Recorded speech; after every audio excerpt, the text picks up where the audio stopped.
Olá, pessoal. Boa tarde a todos e todas. Estamos aqui, eu e a Paula, do Programa de Apoio às Indicações Geográficas Brasileiras, um eixo, né, inclusive do eixo de internacionalização, e temos a grata honra de receber a Tereza Coelho, a diretora executiva do Qualifica Orange de Portugal.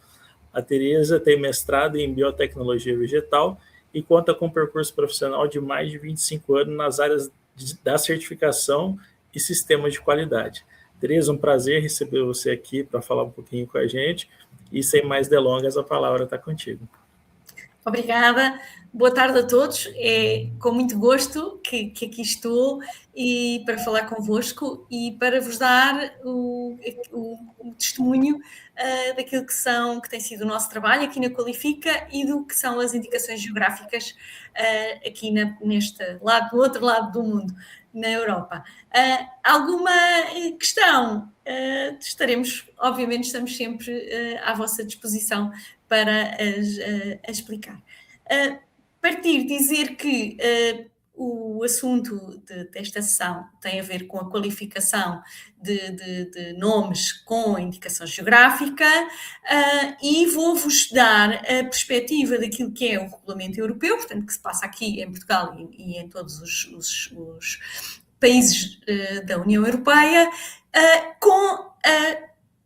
partilhando também aquilo que diz o regulamento relativamente à proteção dos produtos como indicação geográfica de países terceiros. Como é que o processo decorre e de que forma é que tem que ser feito aqui para o submeter na Europa. Dando depois, no final, um ênfase especial à parte do controle, portanto, iremos também abordar a parte do controle oficial. Passo desde já, então, à apresentação. Dizer que passarei muito brevemente por uma introdução de dizer, obviamente, que será informação que todos conhecem, no que diz respeito às indicações geográficas, o que são, como é que se registam, como é que se controlam, como é que se protegem e como é que se dá o processo de registro. Aqui no final vamos ter um exemplo concreto.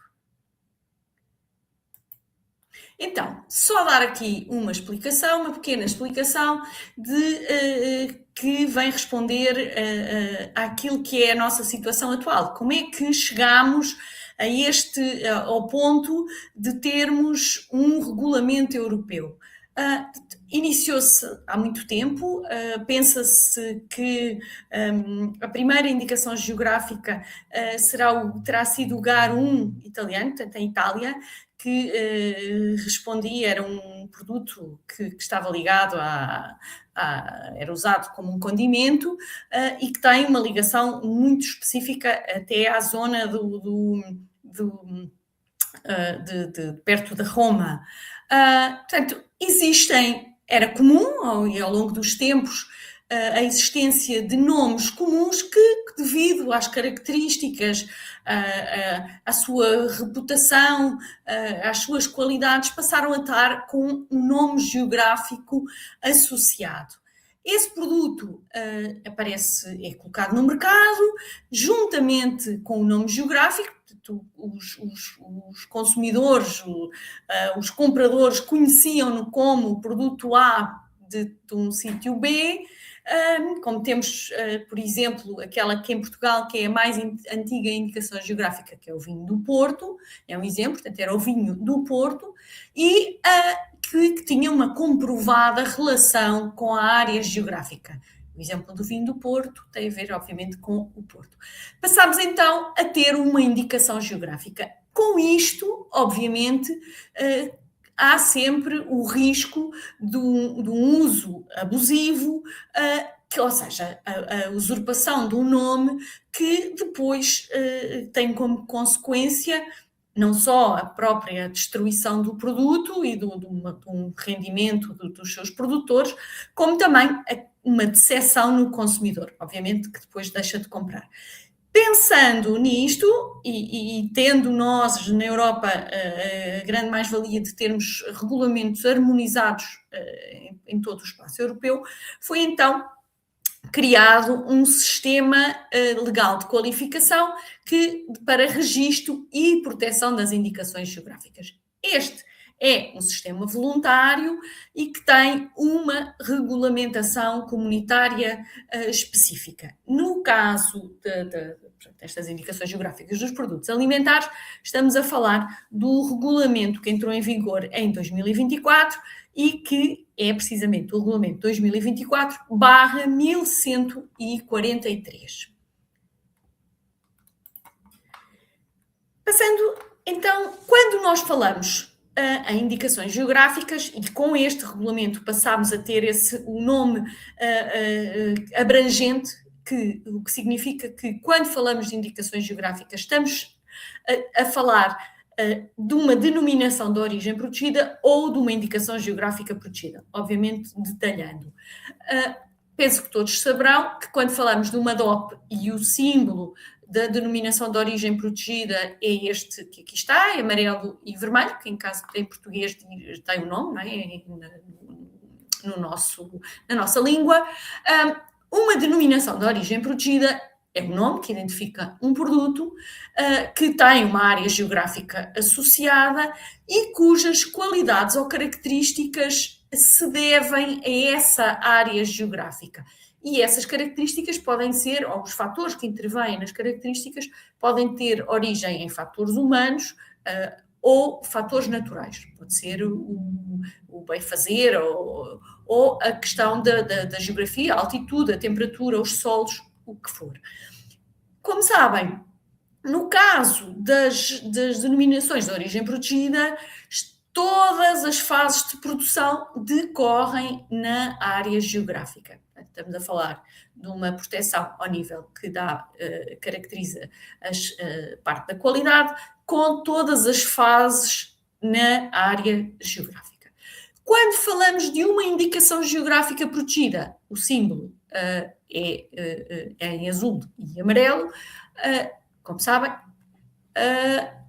estamos a falar de um nome também, de um nome que identifica um produto que é originário de um determinado local e que possui qualidade, reputação, portanto, quando falamos de indicações geográficas, podemos estar a falar de reputação ou outras características que possam ser comprovadamente atribuídas à sua origem geográfica.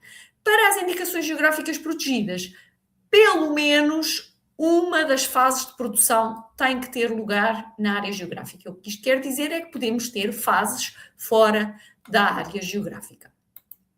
Quando falamos, há um outro regime, que são as especialidades tradicionais garantidas, que não são consideradas propriedade intelectual e que estão também abrangidas no sistema e que, no fundo, corresponde também, são sempre nomes, estamos sempre a falar de nomes de produtos e que, neste caso, corresponde a um modo de produção, transformação ou composição.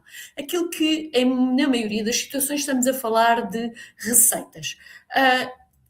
Para ser registada tem que ser um produto tradicional e ligado a uma determinada especificidade. Neste caso, está aqui a imagem, é uma especialidade tradicional garantida portuguesa que corresponde ao bacalhau de cura tradicional.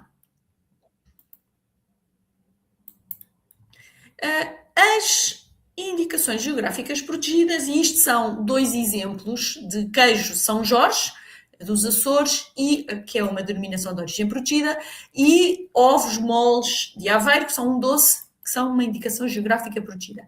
Dizer que, e só como uma questão de clarificação, que muitas vezes a linguagem não é simples, mas importa dizer que não se diz a DOP do queijo São Jorge ou a IGP dos ovos moles. Não. O que sabemos é que o queijo, o nome, portanto, o produto que tem o nome queijo São Jorge é uma denominação de origem protegida e os ovos moles de Aveiro, uma indicação geográfica protegida. Portanto, estamos a proteger o nome geográfico, não as palavras queijos ou ovos. Dizermos, e com uma questão de linguagem, que temos queijos com denominação de origem, chouriços com indicação geográfica, licores com uma indicação geográfica. Portanto, chouriços com indicação geográfica protegida, licores com uma indicação geográfica.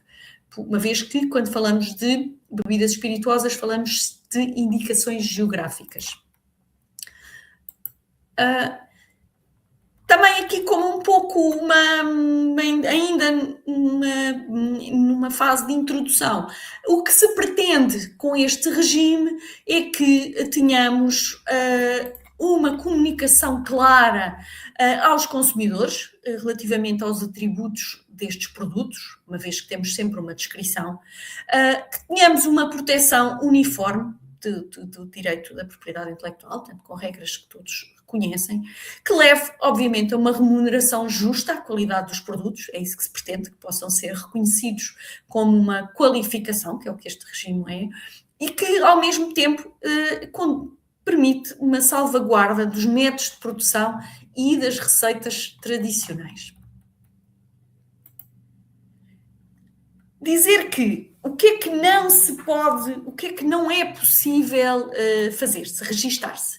Não podemos, não é possível, não são aceites o registro de menções genéricas. Sei lá, deixem-me pensar, queijo amanteigado, não é possível registar. Portanto, não se podem registar denominações que entrem em conflito com o nome de uma variedade vegetal ou com uma raça de animal.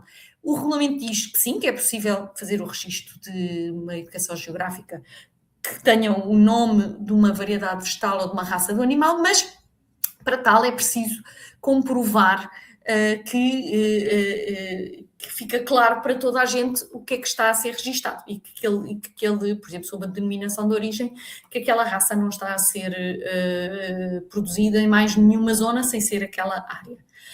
Não podemos nunca ter situações, não se podem registar nomes que possam induzir o consumidor em erro. O regulamento tem sempre presente aquilo que é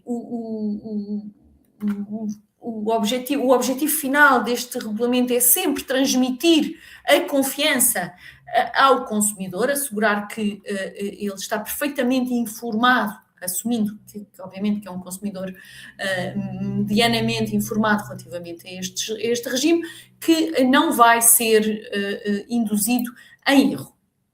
Portanto, não se podem registar nomes que sejam total ou parcialmente homónimos a uma denominação que já exista e que, obviamente, que possam levar o consumidor a conduzi-lo em erro, acreditando, por exemplo, que estamos a falar de um produto proveniente de outro território. Portanto, isto está obviamente vedado e é alvo faz parte da análise do processo. Também no que diz respeito à utilização tempo de utilização de uma marca e, novamente, por uma questão de assegurar que o consumidor não é induzido em erro, também estes registros, se estiver em causa a verdadeira identidade do produto, não são autorizados. Passávamos então à questão de como é que se registam. E isto aqui na Europa, como é que, de acordo com o nosso regulamento, quem é que pode registar uma indicação geográfica? Os agrupamentos de produtores, desde que sejam eles que trabalhem com o produto, cuja denominação se pretende registar, portanto é criado um agrupamento, tem que ser obrigatoriamente constituído por produtores do produto e o regulamento, o 1143, tem uma figura que é o agrupamento de produtores reconhecido. O que é que isto quer dizer? Quer dizer que, no caso de termos, entre outras, mais de 70% dos produtores do produto, esse agrupamento pode requerer um reconhecimento, sendo-lhe atribuído esse agrupamento de produtores reconhecido é a entidade que passa a ter exclusividade, por exemplo, nas alterações ao caderno de especificações. E é ele o intermediário junto da autoridade competente e junto da Comissão Europeia. No fundo, é quem gera, quem tem a responsabilidade e o poder de gerir a indicação geográfica. Não é obrigatória a existência deste agrupamento de produtores reconhecido, mas se o agrupamento de produtores se organizar dessa forma, obviamente que é muito vantajoso e traz-lhes poderes acrescidos, mas podem também cooperar na parte do controlo e intervir diretamente. Portanto, é todo o interesse e a Comissão Europeia tem promovido e incitado os Estados-membros a que procedam que deem resposta a esta possibilidade do regulamento. Estes agrupamentos de produtores reconhecidos depois são publicados, a lista de agrupamentos de produtores reconhecidos é publicada na página da Comissão Europeia.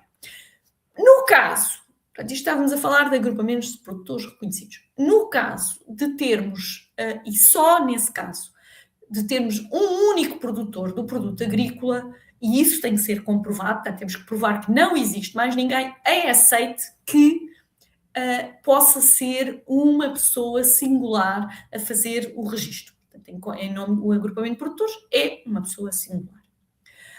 Mas, como digo, esta é uma situação de exceção. Portugal tem, neste caso, nós somos o quarto país da União Europeia com mais indicações geográficas registadas. Nós temos duas situações de pessoa singular como agrupamento de produtores. Portanto, isto é mais de 200. Portanto, é mesmo uma situação pontual. No caso, e também outra particularidade, no caso das bebidas espirituosas não vínicas, e só para estas, o agrupamento de produtores pode ser uma autoridade pública. Isto no caso de os produtores não terem a possibilidade de constituir um agrupamento devido ao número reduzido, devido à localização geográfica ou às características da organização. Esta possibilidade vem ao encontro daquilo que foi o resultado da integração de alguns países do leste europeu, que dos tempos da União Soviética ficaram com estruturas organizacionais completamente destruídas. Portanto, houve aqui necessidade de dar resposta a esta situação. Portanto, avançando, como é que se registra uma indicação geográfica? Portanto, há um pedido de registro. Neste caso, agora dar aqui uma nota que já estou com este slide, já estou a introduzir aquilo que é um pedido de registro de um país terceiro, neste caso, um pedido de registro de um produto do Brasil que dá entrada na Europa. Então, tem que haver, o pedido de registro tem que ter uma identificação e os contactos de quem é o agrupamento requerente, o nome do produto que se pretende, do produto agrícola que se pretende registar, tem que haver uma prova jurídica de proteção do nome como indicação geográfica. O que é que isto quer dizer? Quer dizer que a indicação geográfica já tem que ter sido concedida no Brasil. Portanto, para este registro terá que vir o processo acompanhado do caderno de especificações do produto, do documento único. Estes dois vamos depois detalhar um pouco mais à frente. E tem que vir acompanhado com... poderá ter é aceite que o processo venha acompanhado de documentos que identifiquem eventuais limitações do uso, pedidos específicos de proteção e a identificação e os contactos da autoridade nacional que verifica a conformidade. Depois aqui também iremos falar peço desculpa, preciso aqui também vamos falar da parte do controle. Portanto, o caderno de especificações, entrando agora já aqui em detalhe no caderno de especificações, é o documento que descreve o produto com detalhe e que, no fundo, dá as orientações para os produtores e para todos os outros operadores, porque podemos não ter só operadores, podemos ter preparadores, podemos ter distribuidores que intervenham no produto. Imaginem que há operações de fatiagem ou de reembalamento. Portanto, esses operadores também fazem parte do sistema. Temos que ter a definição e a descrição do produto e do seu modo de produção, uma fundamentação histórica e a base para solicitar o registro, ou seja, temos que provar que há uma relação com a área geográfica. E um plano de controle geral, mas isto em termos muito genéricos, dentro do caderno de especificações, no fundo, só em linhas gerais de que forma é que é feito o controle aos operadores deste produto. O caderno de especificações é, como eu disse, aquilo que é o válido para a descrição do produto e que tem que descrever desde as matérias-primas, as características, se tivermos características físicas, químicas, microbiológicas, organoléticas ou outras. Portanto, não há uma estrutura obrigatória, uma vez que temos uma variedade imensa de possibilidades de diferentes produtos. Aquilo que queremos é que tem que ter uma descrição. Portanto, a denominação, e entrando agora em detalhe naquilo que é o nome, tem que ser, é o nome que é utilizado no comércio. Aquilo que tem que acontecer é o produto tem que ter existido, ou seja, tem que haver um comprovativo histórico da sua existência no passado, mas é obrigatório que o produto ainda hoje seja colocado em mercado, esteja no mercado. O regime das indicações geográficas não é um regime de registro histórico, é sim uma proteção de produtos e de produtores. E aquilo que é protegido é o nome que está a ser utilizado. Imaginem que no passado um determinado produto até era conhecido por mais do que um nome, mas que aos dias de hoje apenas um sobrevive. Ou não é sobrevive, passou a ser limitado ou tornou-se... o uso passou a estar generalizado a um único nome. É esse que terá que ser protegido. Os outros podem constar da base histórica, como um apoio, como até porque pode haver documentos, mas no que diz respeito à atualidade, se os outros nomes que ele até podia ter tido no passado caíram em desuso, não vai ser possível, não é esse o nome que se protege, até porque existe uma possibilidade na proteção dos nomes de termos o mesmo produto pode ter vários nomes. Portanto, tem uma barra e é dito os diferentes nomes com que o produto é conhecido.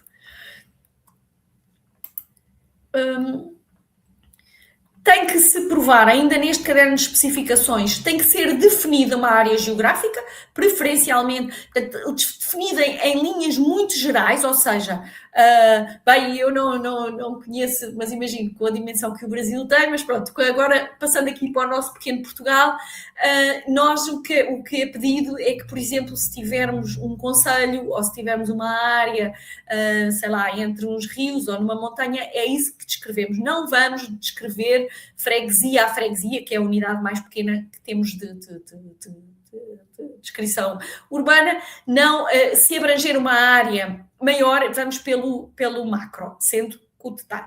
É pedido que, se possível, que se inclua um mapa onde conseguimos identificar a área geográfica e a área geográfica no país, pronto, porque enriquece aquilo que é a descrição do produto. Portanto, se tivermos agora, passando para, no caso de uma área geográfica, quando estamos a falar de uma indicação geográfica, também estamos a falar então da tal reputação ou outra característica, mas também temos que definir, também para aqui é igual, também aqui se aplica a descrição da área geográfica. No caso de uma especialidade tradicional garantida, ela não está em uma área geográfica, portanto, aquilo que estamos a descrever é um método de produção, o que quer dizer que uma especialidade tradicional garantida, protegida, cujo nome está protegido em Portugal, nada impede que seja produzida e colocada em mercado noutro país, desde que cumprido o caderno e que tenha controle. Portanto, isto não tem, neste caso, não se aplica, não estamos a falar nunca de área geográfica, mas sim de características do produto com a respectiva descrição, com a fundamentação histórica, tudo isso com a assegurar que é a questão de ser um produto tradicional, tem que ser comprovado, entre outros. Portanto, resumindo, aquilo que temos é a denominação do produto, a descrição. Agora, dizer que para a descrição do produto, aquilo que o regulamento obriga é que ele seja descrito de acordo com o código da nomenclatura combinada. Isto é um código, é um regulamento também, que tem um conjunto de códigos que são para efeitos, que são os códigos atribuídos a todos os produtos que entram, que circulam para efeitos de alfandegários. Portanto, é um sistema harmonizado que, entre outros, permite não só, mais uma vez, harmonizar ao nível de toda a União Europeia, de todos os registros, mas também ao nível depois de análise estatística. O código da nomenclatura combinada vai de 2 dígitos a 8, penso eu, 8 ou 10, mas pronto, vai diminuindo as classes e podemos ir ao detalhe que entendermos, dependendo do que se pretende. Se conseguirmos que o produto seja, imaginem que é um preparado, mas que é algo complexo, se calhar ficamos num nível mais acima, no mínimo, no nível máximo, ou com os 4 dígitos, que é o nível abaixo. Portanto, o que temos é que vamos ter o nome, tal com uma descrição, com a tal nomenclatura combinada, com as características do produto, o método de produção, que tem que ser obrigatoriamente seguido, e os elementos que atestam o caráter tradicional do produto. No caso das ETGs, como vos disse, temos um nome a registar, a classe do produto. Esta classe do produto para as especialidades tradicionais garantidas não é pela nomenclatura combinada, é uma classe com base no regulamento preparado, portanto, algo mais que era o que vinha do regulamento anterior. Aqui não se aplica a nomenclatura combinada. É apresentado um caderno de especificações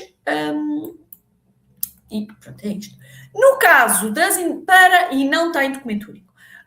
No caso das denominações de origem protegida e das indicações geográficas protegidas, o documento único, qual é a importância? É também obrigatório, para além do caderno, temos que apresentar um documento único.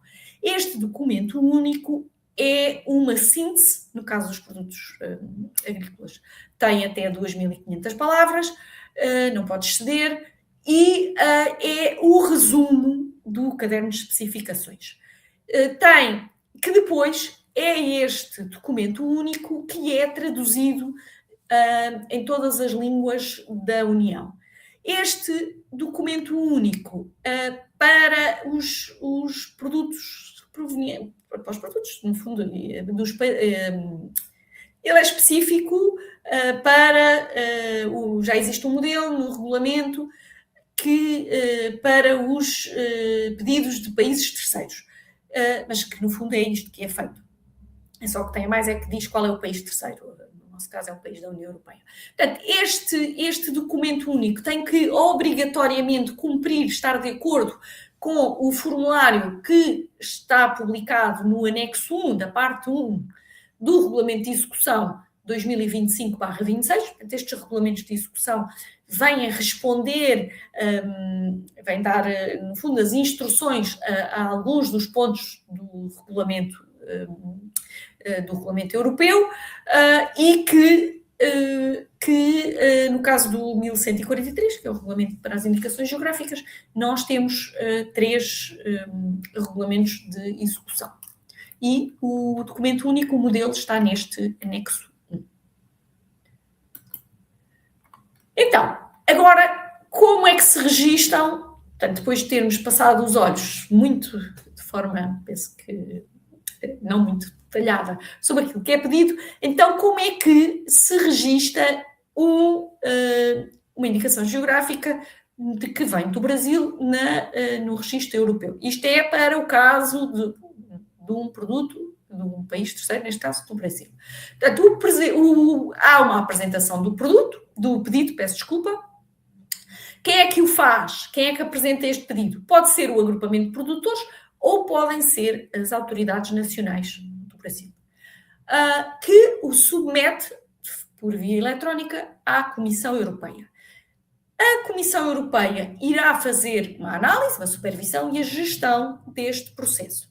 Qual é aqui a grande diferença? É que entre esta apresentação e a submissão à Comissão Europeia, no caso dos países da União, o pedido é submetido à autoridade nacional competente, que vai analisar o pedido e que tem obrigatoriamente, caso considere que ele cumpra, se não cumpre, pede esclarecimentos e em última análise recusa, mas se tiver, depois dos esclarecimentos ou não, se considerar que o processo está em condições de poder ser avaliado, tem obrigatoriamente que proceder a uma consulta de oposição nacional. O que é que isto quer dizer? Quer dizer que é publicitado, que está, no nosso caso em Portugal, publica-se em Diário da República, a informação de que há um caderno de especificações que está disponível online numa página pública do Ministério, pode ser consultado e que, durante um período de 30 dias, que se existir alguém ou alguma entidade que não concorde, mas tem que fundamentar essa não concordância, tem que devidamente fundamentar a sua oposição, pode-se opor. E a autoridade nacional vai analisar, então, caso exista oposição, vai analisar os argumentos e depois decidirá. Neste caso, para os processos que vêm de países terceiros, portanto, o processo que vem do Brasil, não tem processo de oposição nacional, que ele até já vem registado. E passa, então, diretamente para a Comissão Europeia, que é o mesmo que acontece. Portanto, aqui, depois de remetido à Comissão Europeia, é igual os processos serem dos países da União ou fora. A Comissão Europeia tem, depois de analisar, é o mesmo processo, vai analisar, pode ou não pedir esclarecimentos, pode ou não avaliar, portanto, normalmente pede esclarecimentos, temos essa experiência, por regra são sempre pedidos esclarecimentos, e procede a uma publicação em jornal oficial, novamente de oposição, mas neste caso, oposição mundial. Esta oposição decorre durante um período de 90 dias. No caso dos processos dos países da União Europeia, nesta oposição mundial, os países, os possíveis opositores que possam ser do país de onde se provém este registro não se podem opor. Já tiveram o seu tempo, não se manifestaram, agora estão impedidos. Portanto, já não são aceitos. Se, por exemplo, acordaram e descobriram que afinal até se queriam opor, o seu tempo passou. Se não o fizeram durante a oposição nacional, agora aqui já não podem fazer. Pronto. Portanto, corre este processo de oposição mundial e é tomada, então, uma decisão, que é votada, e a Comissão Europeia publica a decisão, favorável ou não favorável, no jornal oficial. E o processo está, nesta fase, concluído. Portanto, concluído com a sua publicação de aprovação, concluído com sucesso.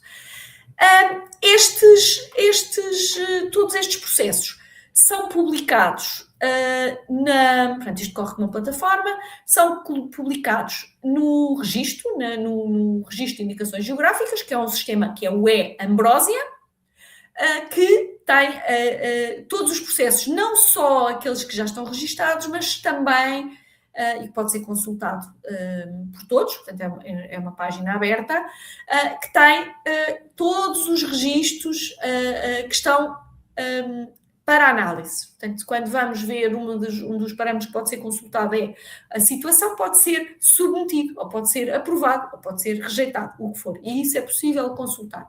Tem também os processos de países terceiros, neste caso, eu consultei e há um registro de 2007 para o vinho Vale dos Vinhedos. É um vinho, portanto, este é a Ambrósia, inclui os produtos alimentares, os agrícolas e os alimentares, e tem as indicações geográficas protegidas e as denominações de origem protegidas, e tem, então, o que é que conseguimos ver? As publicações do Jornal Oficial e o respectivo publicação no Jornal Oficial com o tal documento único.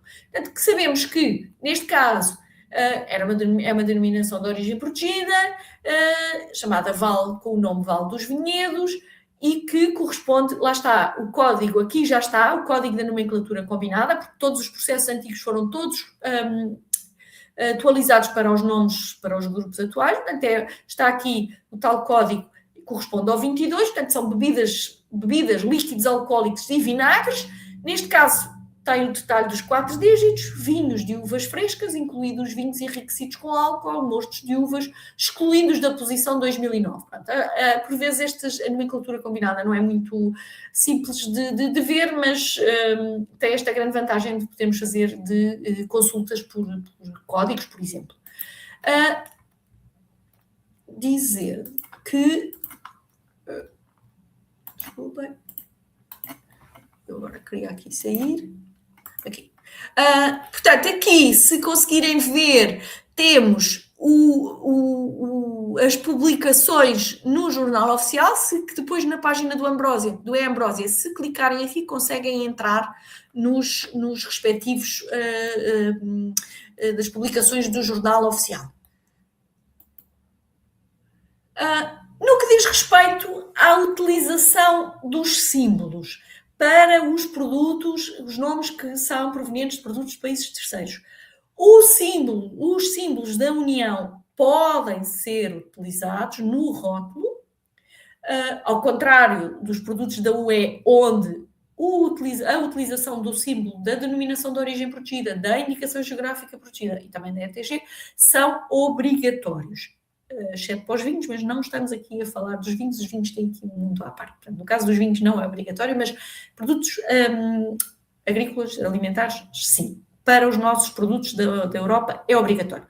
Caso de um produto proveniente de um país terceiro, não. Pode não ser, é uma opção. Obviamente nós consideramos e defendemos que é vantajoso, porque é uma forma harmonizada e que facilmente leva a que o consumidor identifique e perceba do que é que estamos a falar.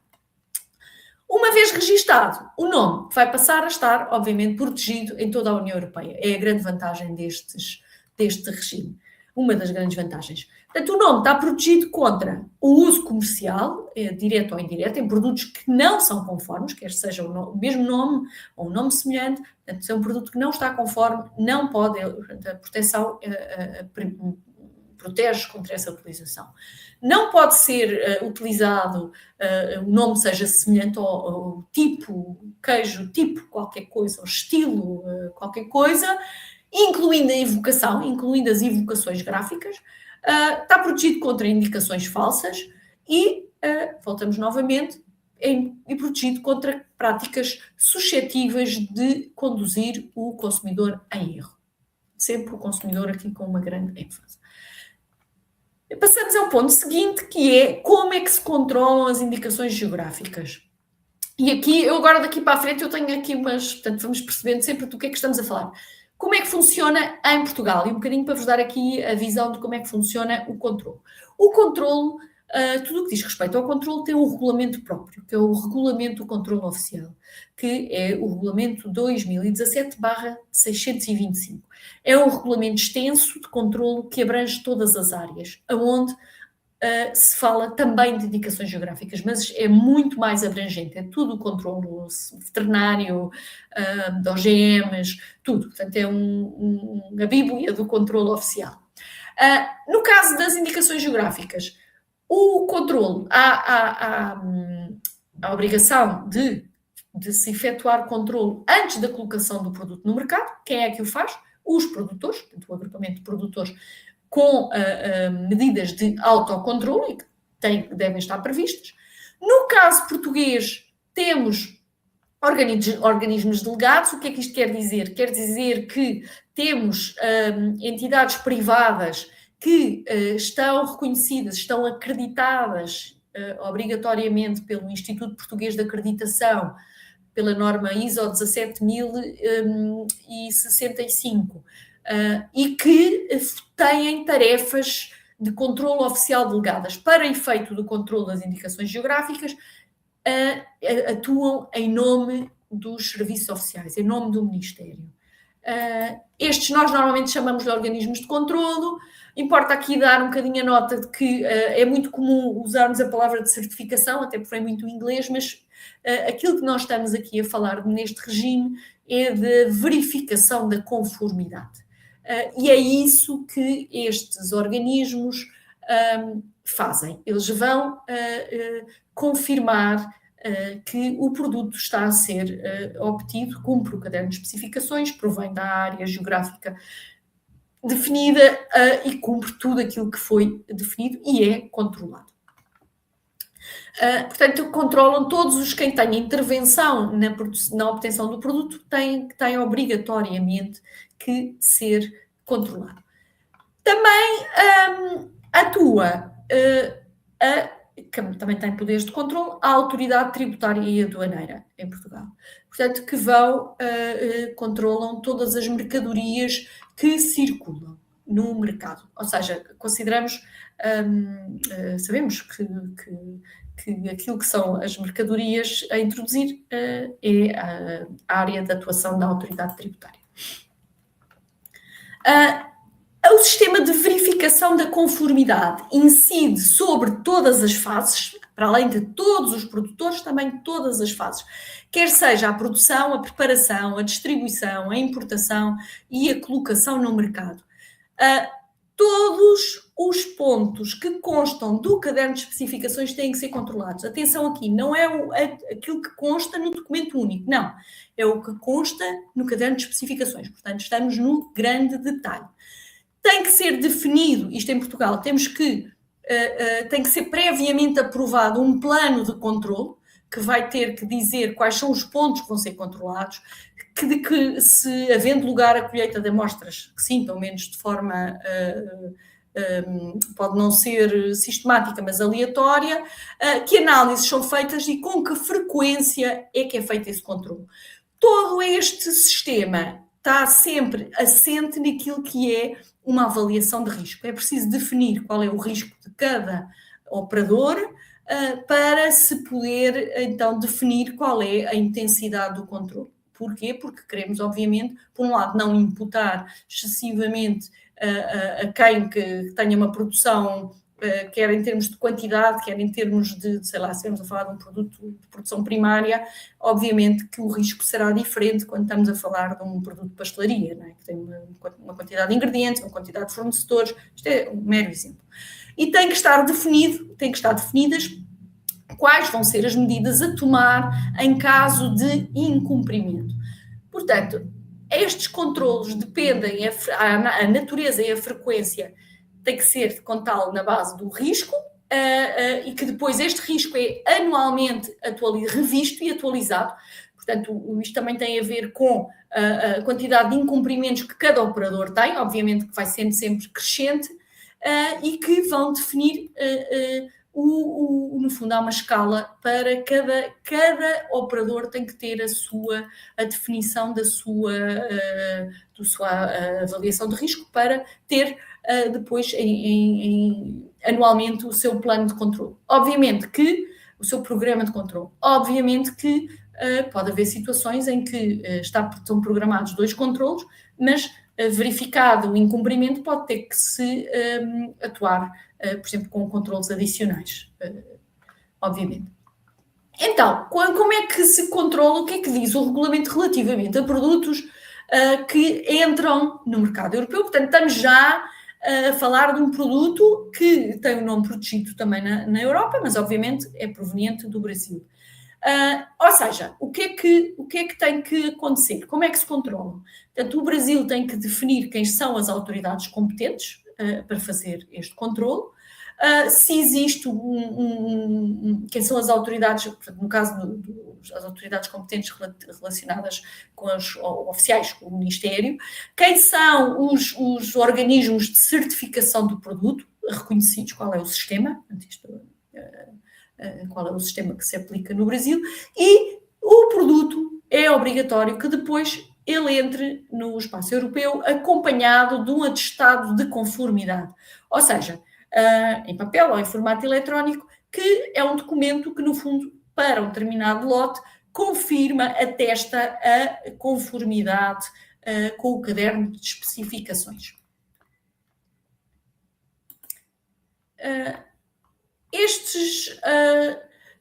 O que diz o regulamento relativamente ao controle oficial de um produto proveniente do Brasil é que os produtores desse produto têm obrigatoriamente que ser controlados pela autoridade competente ou pelo organismo de controle e que têm que ser alvo de auditorias periódicas e de controlos analíticos ou documentais para verificar, para confirmar que a origem, os métodos de produção, as características físico-químicas organoléticas, a rotulagem e eventuais regras de embalamento cumprem tudo o que está no caderno. No fundo, obviamente, é a mesma situação, que é cumprir o caderno. Depois, aqui, em Portugal, novamente Portugal, como é que se controlam os produtos com indicação geográfica depois de serem colocados no mercado? Aqui, o caso português, cada Estado-membro tem a sua organização no que diz respeito aos produtos em comércio. Portugal tem a Autoridade de Segurança Alimentar e Económica, chamada ASAI.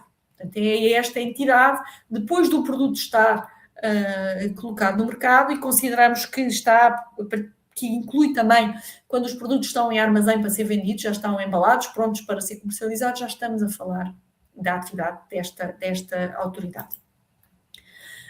No caso de controlo e no caso para a Europa como um todo, como é que e não apenas o caso português em que temos a ASAI. Portanto, cada Estado-membro tem as suas autoridades competentes e que têm que ter sistemas, têm que ter programas implementados que assegurem também. Tudo isto é feito com base também mas se calhar numa visão mais macro, também sempre com base numa análise de risco, há programas de controle, e tem que se assegurar que é feito o controle no retalho, grossista e online. É feito, também estes programas incluem controlos na fronteira, com a articulação com autoridades aduaneiras e de segurança alimentar, que existirão caso a caso, e também feitos sempre com base em acompanhados do controlo documental, que no fundo são os atestados de conformidade que acompanham os lotes. Caso exista um uso indevido do nome, uma falsa indicação geográfica, um produto não conforme, as autoridades devem adotar, e estão devidamente empossadas para o fazer, nomeadamente incluir a retirada no mercado, destruição. Depois podemos entrar num outro sistema, num outro nível, que é haver um risco para a segurança, para a segurança alimentar, por exemplo, a aplicação de sanções e sempre a cooperação com o país terceiro e com a Comissão Europeia e o agrupamento de produtores. Dizer que, quando falamos de indicações geográficas, elas, como sabem, não é? Constituem uma propriedade de direito, são um direito de propriedade intelectual e, como tal, estão protegidas. Portanto, esta é uma proteção importantíssima, não só para os produtores, mas também para os consumidores. Voltando um bocadinho atrás àquilo que já foi dito. Portanto, tudo o que sejam utilizações que de forma que possam enfraquecer ou diluir a reputação da denominação de origem, o próprio regime garante que estejam protegidas contra tal. Dizer que é tal a ação que, no caso do agrupamento de produtores reconhecidos, lhe é atribuído, que é poderem atuar e poderem, em cooperação com as autoridades, ter uma ação mais próxima no que diz respeito a possíveis, no fundo, a diluição ou enfraquecimento das indicações geográficas. O regulamento tem também um ponto específico para a utilização, regras que se aplicam à utilização das indicações geográficas dos produtos como ingredientes, mas se poderá ficar para outra vez, também aqui, a utilização de uma indicação geográfica, de um produto com indicação geográfica como ingrediente, é comunicada ao agrupamento de produtores reconhecido. É o que diz o regulamento. Portanto, isto a dizer que, obviamente, estamos protegidos contra os termos, o género, o tipo, o método, estilo, e que dá direito, obviamente, a que sejam colocados processos relativamente a essas utilizações. A proteção inclui os produtos semelhantes, ou seja, se temos um nome protegido para mel numa determinada região, não se pode proteger mais, não é possível a utilização do nome para um produto semelhante.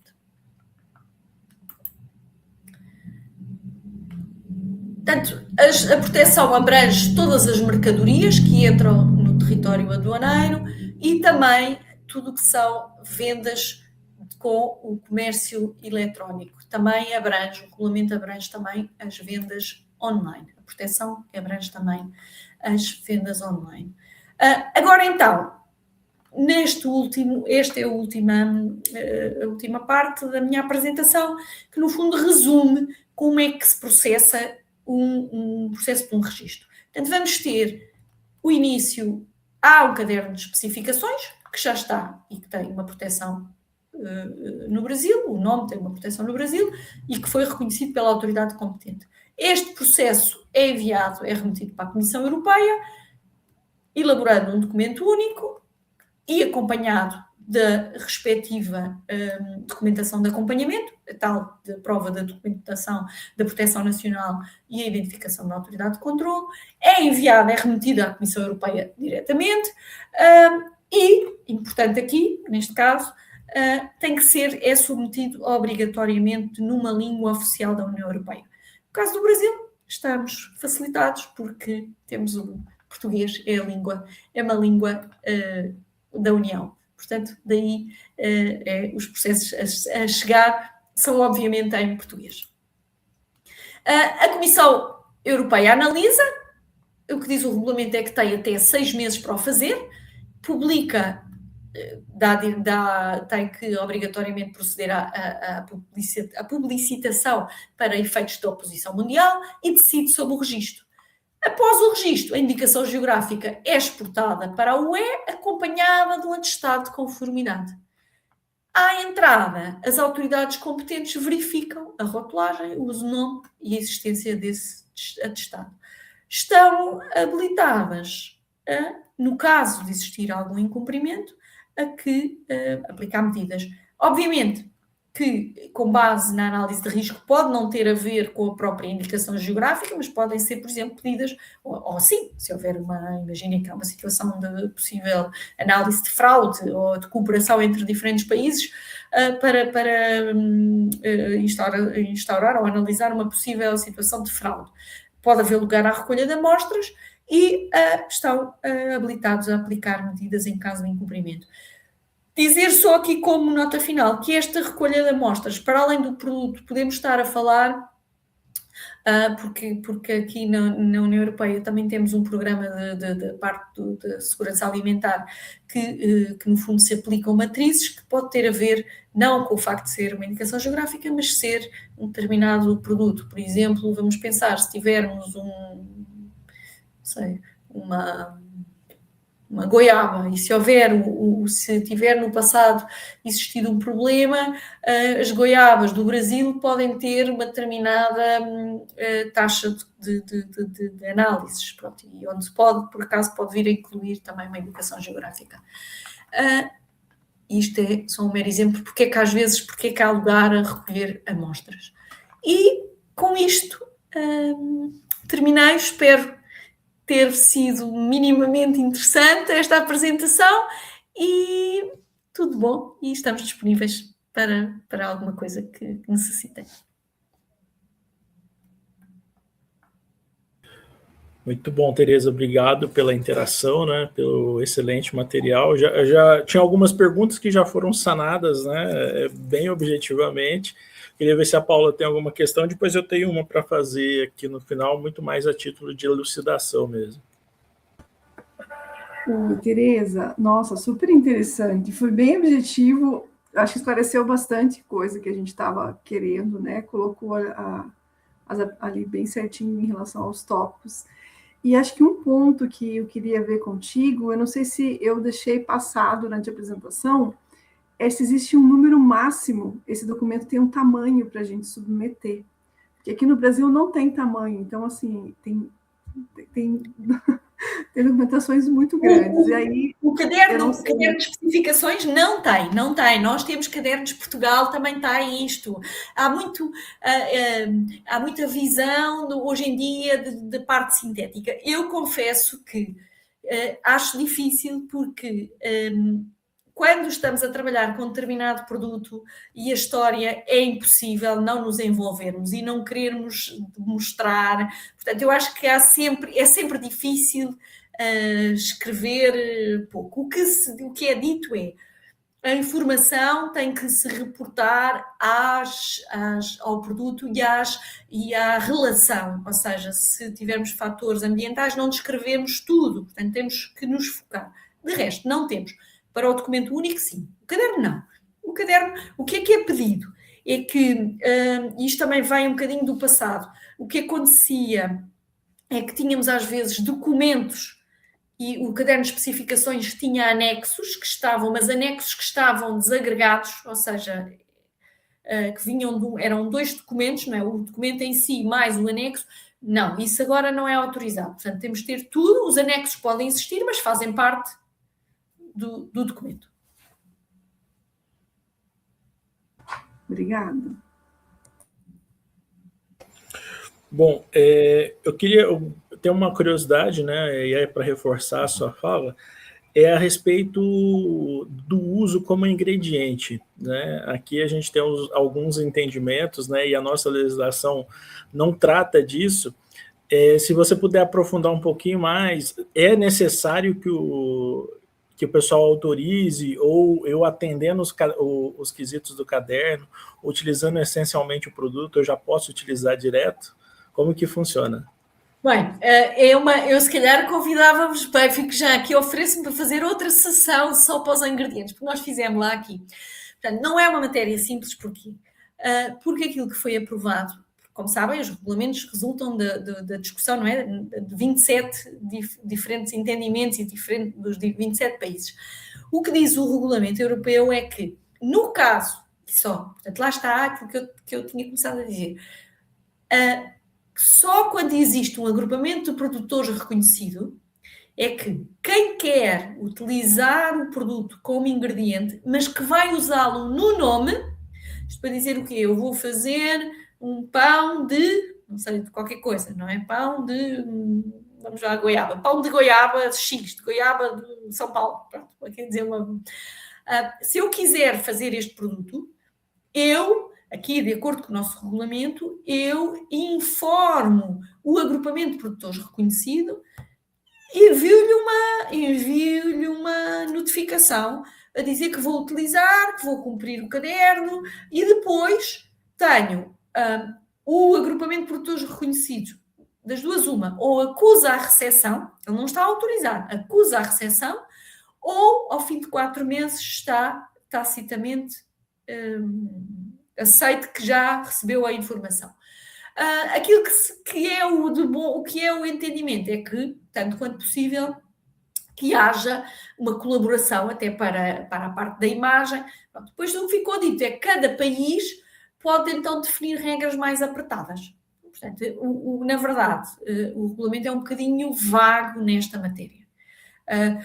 Mas depois o resto existe a tal proteção, não é? Para efeitos de diluição, enfraquecimento, mas pronto, mas depois a verdade é que na prática é preferível chegarmos a tentar perceber antes e conseguir chegar a acordo do que depois, não é? Que já está o produto no mercado e que os danos podem ser maiores.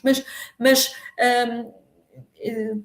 chegamos também à conclusão que, então, quando não existe agrupamento de produtores reconhecido, o regulamento europeu é omisso, não faz nada. Pronto, usa e pronto. Sim. Perfeito. E um outro questionamento é o pessoal que está muito acostumado à questão das marcas e patentes, que elas exigem que se tenha uma representação jurídica no território em que é feito o pedido. Se aplica também às indicações geográficas? Não, que no processo diga quem é a representação jurídica. Não. Pode haver pode haver um representante, não é? Que pode submeter o pedido. Mas não há indicação da figura de quem é o representante jurídico. Tanto quanto eu julgo saber. Atenção. Que tenha visto que o regulamento faça essa obrigação, não. Perfeito. Tem mais alguma questão, Paula? Na verdade, acho que vão ter muitas questões, né? Mas acho que ficou super claro a apresentação da Teresa. Acho que os pontos principais nesse início para a gente começar a trabalhar, né, foram colocados. Eu, assim, tenho quase certeza que a gente vai solicitar você mais vezes, Teresa. Mas agradeço muito a tua disponibilidade de estar aqui com a gente e iniciar esse bate-papo, então, né? Que é um dos mercados que a gente imagina que seja um dos principais aí, alvo dos nossos projetos. Ótimo. Estou disponível, eu acho que é um gosto trabalhar convosco, é um gosto de trabalhar, não é? Falarmos na mesma língua e poder partilhar aquilo que é o nosso conhecimento e podermos ser úteis, não é? Com todo o gosto, é um gosto. E pronto, agora é pena, pronto, daqui acredito que tenhamos outras interações até para depois alguns detalhes, pronto, é um bocadinho difícil porque não sabendo havendo, agora aqui no momento não podemos responder a outras perguntas, mas cá estamos para o fazer mais tarde. Então, assim, a gente termina essa interação com a Teresa Coelho, diretora executiva da Qualifica, né, Origem em Portugal. Teresa, muito obrigado em nome de todo o Programa de Desenvolvimento das Indicações Geográficas, né, do Ministério da Educação do Brasil, e com certeza a gente vai se falar em breve, né, e esperamos aí ter bastante interação. Um forte abraço. Obrigada.